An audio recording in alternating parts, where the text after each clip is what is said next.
Welcome to Chop Shop Motors. My name is Clay, and we're going to work on something a little different tonight. We're going to work on an old Y block. So, a buddy of mine has a sedan, 39 sedan that has a dead flathead in it, and it's a super neat car. And he acquired this Y block that he wants to put in the car. So he pulled some of it apart to do a little look at it. The motor looks really quite nice inside. So I'm gonna give it kind of a tune-up. I'm gonna ring and rod bearing it, go through the heads, make sure the heads are good, just because he really doesn't know much about the motor. The pieces that we've looked at or that he pulled apart prior to doing anything with it looked really good. So the motor's 40 over, it's got a 1010 crank in it, and it's probably been rebuilt by, you know, a jobber remanufacturer at some point, and should be a good candidate to build. So not a ton of time to do something like this. It's pretty straightforward, and so I figured I'd let you kind of watch as I go through some of the steps and we freshen up this motor a little bit. So let's get busy. Okay, so we're going to pull the pistons out of this Y block, and this motor's been built before. So you really don't ever want to assume anything when a motor's been built prior. So you take a look and make sure all the pistons are in, pointing forward. You check to make sure all the rods are numbered. Everything that you're taking apart, you want to verify that it's where it should be. So the passenger side on a Ford, especially on one of these motors, it's like an FE motor. The passenger side is 1, 2, 3, 4, goes down that bank. Driver's side is 5, 6, 7, 8. So interestingly, on this Y block, it's 1, 2, 3, 4, but number 1 isn't actually the lead cylinder. It's actually the second cylinder if you look down the center of the crankshaft. So you got to pay attention to what you're doing and not get tripped up as you're pulling it apart. So 1, 2, and 3, the rods are numbered correctly. Number 4 has misnumbered rods, so we're going to correct that before I pull it apart.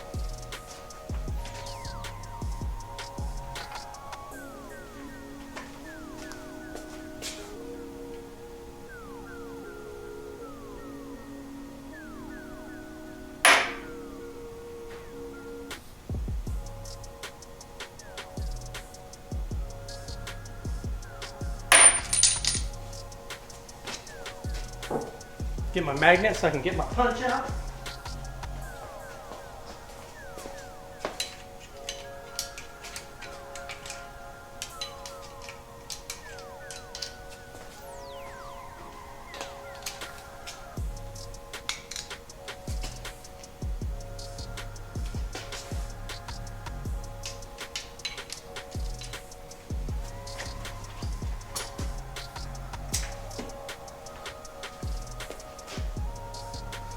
The other thing you never want to do is you never want to punch the numbers into these rods with the rod off the crank.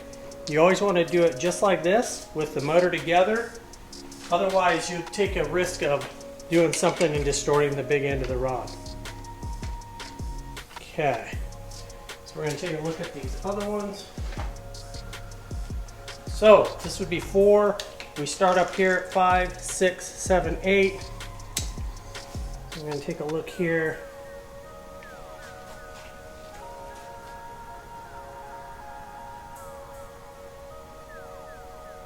No number on this one.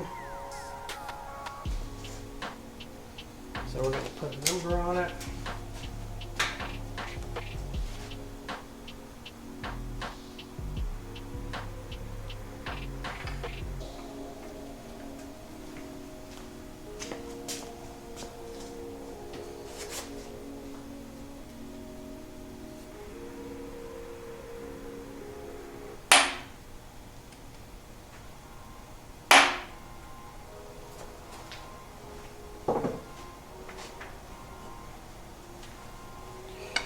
And that's not uncommon that you'll have rods that aren't numbered. A lot of times the rods, like Ford motors, FE motors, they don't have rods numbered. So it's not uncommon to not have them numbered. If the motor was torn down and it was a core, it's possible they just pulled it apart and all the parts went to the rebuilder and got cleaned and used.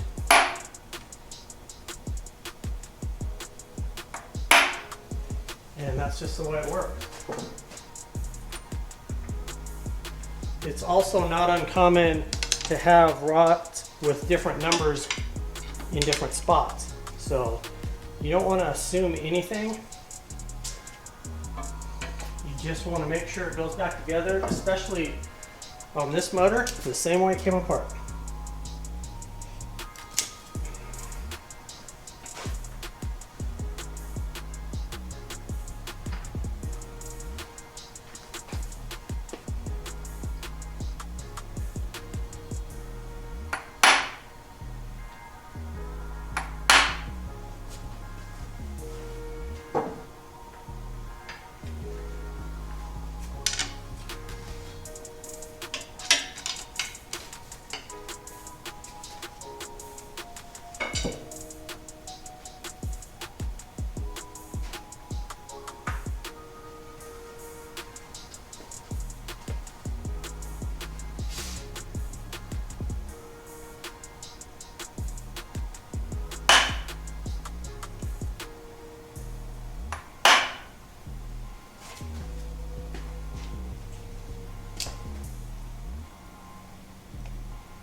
Okay.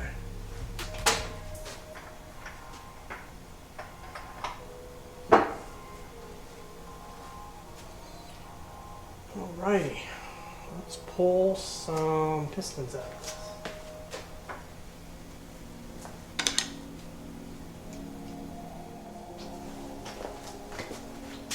Okay. So this is a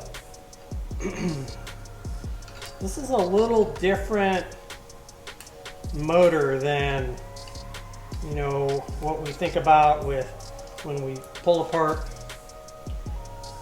small block Chevys and things of that nature, your more contemporary motors. There are things that they did on these that they just don't do on late model motors.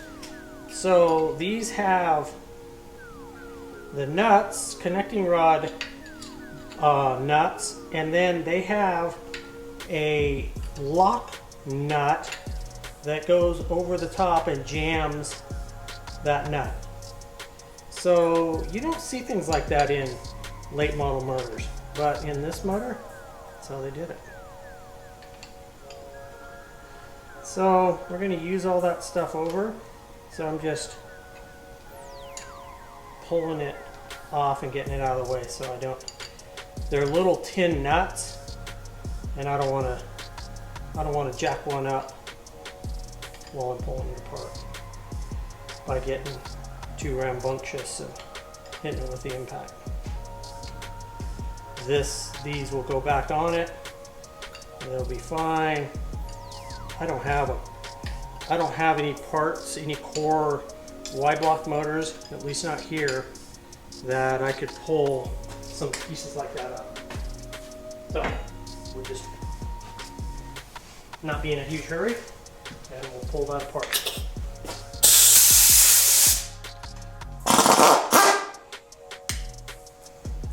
So I'm going to pull it apart in the same order that it was assembled. So I'm going to pull number 1 out, which will be the second one.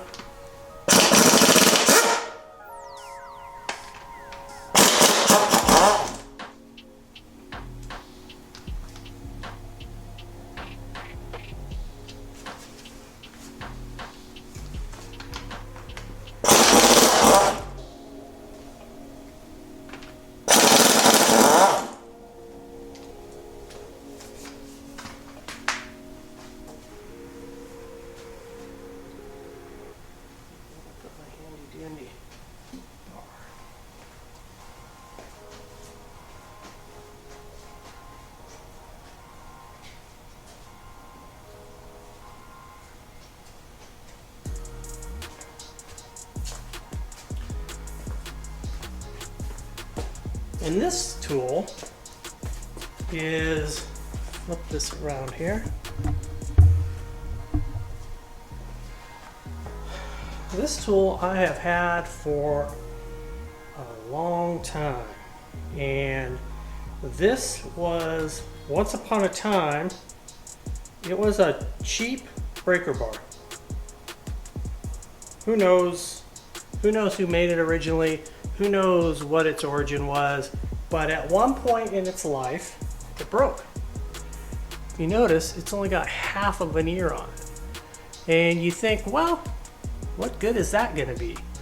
This happens to be perfect for sliding down inside next to a connecting rod and going around a wrist pin to slide a piston out.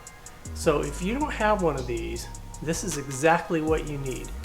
If you mess with these old motors a lot, and I've knocked apart a lot of these motors, this baby is has a special part in the toolbox. Okay, so we're going to knock this piece apart, snake that down, kind of put my knee against that.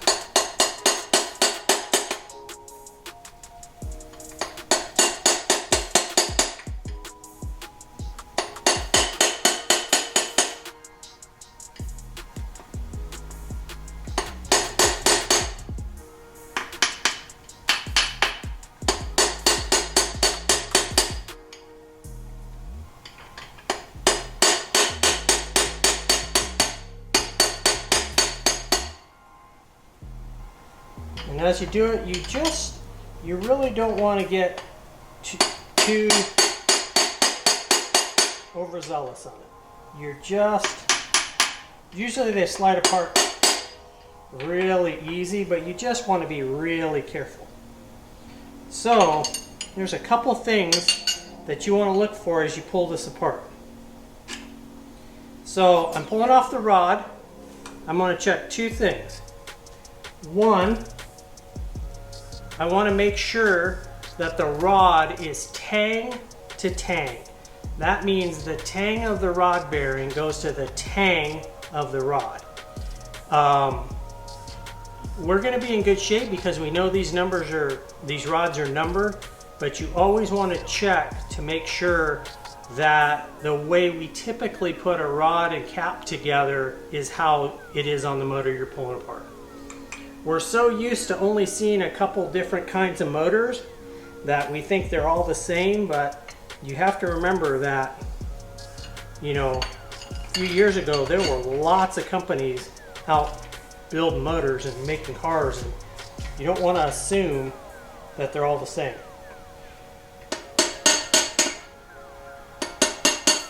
The other thing that you want to be really careful of is you got to keep everything away from the crankshaft. So, because it's a Y block, it is a little tight with the skirt. So we're going to spin that just a little bit so I can get that rod out nice and easy.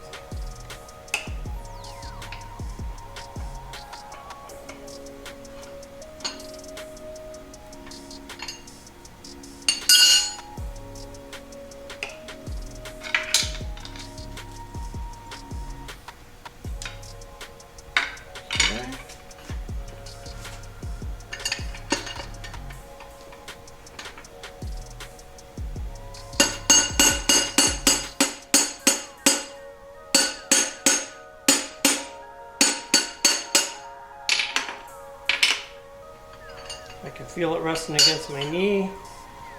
Let's drop it out, and we'll take a quick peek at it.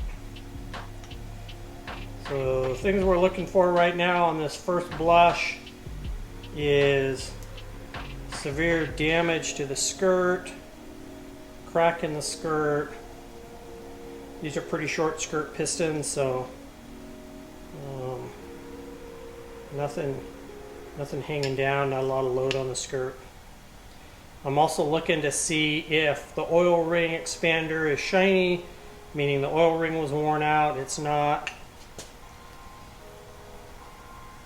just kind of doing a quick check of things, not for any reason other than just to make sure that what I'm pulling apart is what I'm expecting to find. Put the rod back on there. Don't need to pull the rod bearings out of it right now. It's just not necessary. Spin a couple nuts on just to hold everything together, and that's how it's done.